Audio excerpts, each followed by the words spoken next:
Hello vlog, it's another week. And I'm working from home a bit this morning before heading into work this evening for a press night, and yep, that's my entire plan for the day. So, probably won't talk too much, I'm so sorry. Lol. I actually can't remember for the life of me what I am watching here. I'm recording this voiceover later down the line. Was it Black Mirror?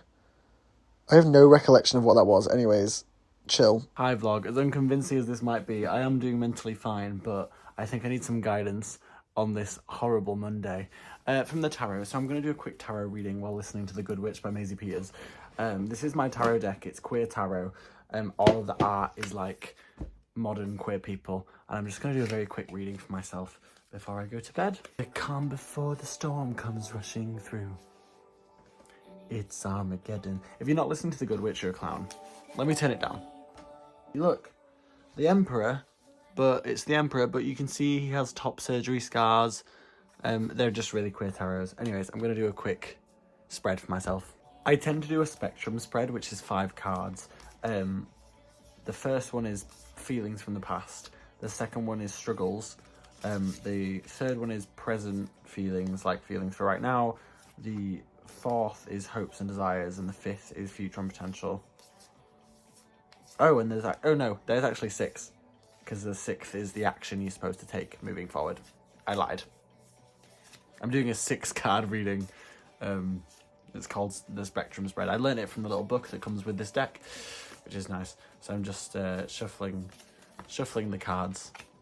More soon. I'm going to tilt you down. I've been using this deck more and more because part of tarot is like your deck's supposed to get to know you.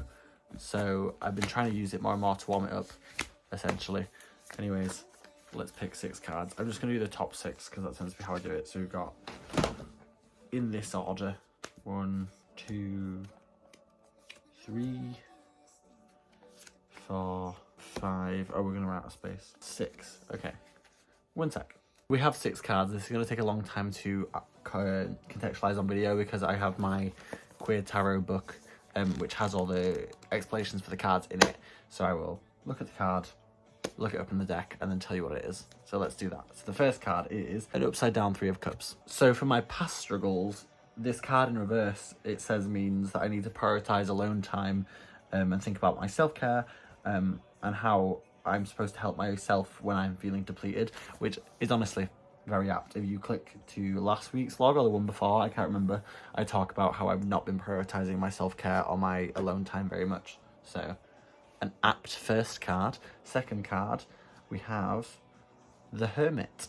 So in this spread, this card, the second card, reflects my struggles, and the Hermit is a card that encourages isolation, which is obviously very much in tandem with the card prior that said I need to focus on alone time. So obviously I have been struggling with making sure I am enjoying myself in a solitary space and focusing on having time to myself. So another apt card. Third card is my present feelings, and we have Strength. The Strength card has several folds to it. Most obviously it's about like your own personal strength and your own like personal activism for self and how you back yourself, but also it's a reminder that strength is a twofold issue where sometimes you need to know when to control your own strength and how you might not necessarily be dealing with your own power and energy in the best way. And as far as my present scenario goes, I think that's probably very apt. I think I do need to I have very high and low peaks of emotion, so it's a good card to come up for present because it's a good reminder to myself to back myself 1000%, but also to be responsible with my own strength and to channel it in conducive ways. The fourth card in this spread is Hopes and Desires, and we have the Chariot. As far as hopes and desires go, the Chariot is a very a good card to get in this sort of space in the spread because the Chariot is all about chasing your own hopes and desires and sort of being your own vehicle to do so, making sure that like you're setting yourself up with enough energy for it. And that is where my hopes and desires are at right now. I want to move forward towards the things I know are right and the things I know I need. And that is my biggest hope and desire right now, is to do so. So that is a very good card. The fifth card is Future Potential, and we have the 7 of Pentacles. interesting. The Seven of Pentacles is all about long-term goals. So as far as future potential goes, again, a really good spot in the spread, because it's all about making sure that you understand that energy might feel fruitless in the short term, but in the long term, you're building up something really valuable. But also to remember that putting a lot of energy into something that doesn't pay off is also a realistic thing that happens in your life. I am putting a lot of energy into a lot of different parts of my life at the moment, into writing, into social, into work. And this is a really good reminder that I'm doing the right thing by doing that, but also to manage my expectations and protect my peace. So very good. And last but not least in this spread, the last card is action, a suggestion of what to do. And it is the Hanged Man. I hope that's not as bleak as it sounds. Oh my god, it's literally not as bleak as it sounds at all. It's a call to action, especially in this spot as an action card. A call to action to, if you find yourself an impasse, to make a choice and to continue to move forward in a way that feels correct. I've been in limbo for a little while, which might have come up in the vlogs from the things I've been talking about. It's hard to make big choices in life, but I've been making some big choices and trying to back myself emotionally, and this is a great reminder to move forward with the same energy. And that is my 6 card spread for the evening.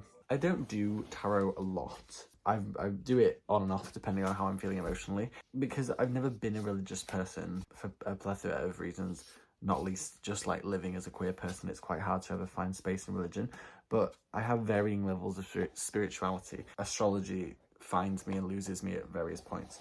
Tarot, I think, is a really conducive form of spirituality, because I'm not sure how far I believe in the idea of any magic attached to doing a spread like that. But what I do find is if you give a randomized set of cards some handle on your, being, what you'll actually find is good advice, because much like astrology, you'll just apply feelings you're already having to the cards, and it might make you confront things you've not been thinking about, it might make you address things you've not been addressing, and it might help you just find some advice to move forward that maybe you've been missing out on, which is really nice.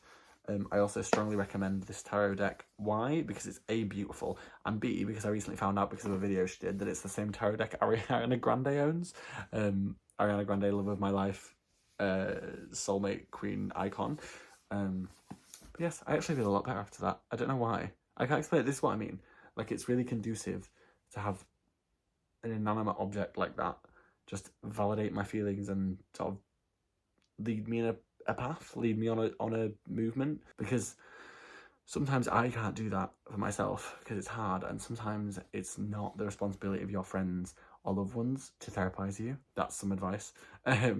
Sometimes you can't expect the people around you to always have the bandwidth, or rather, you don't want to take that to people. That's how I live sometimes. I just don't want to cloud people with silly stuff. So I strongly recommend finding some sort of spiritual, or even not spiritual, just anything you can do where you can take that action into your own hands and move forward with it. That's why I really enjoy tarot and like crystals and sort of the more washy forms of spirituality, where it's more about what you do with the energy than anything above it, because it feels like you still have agency when you do that.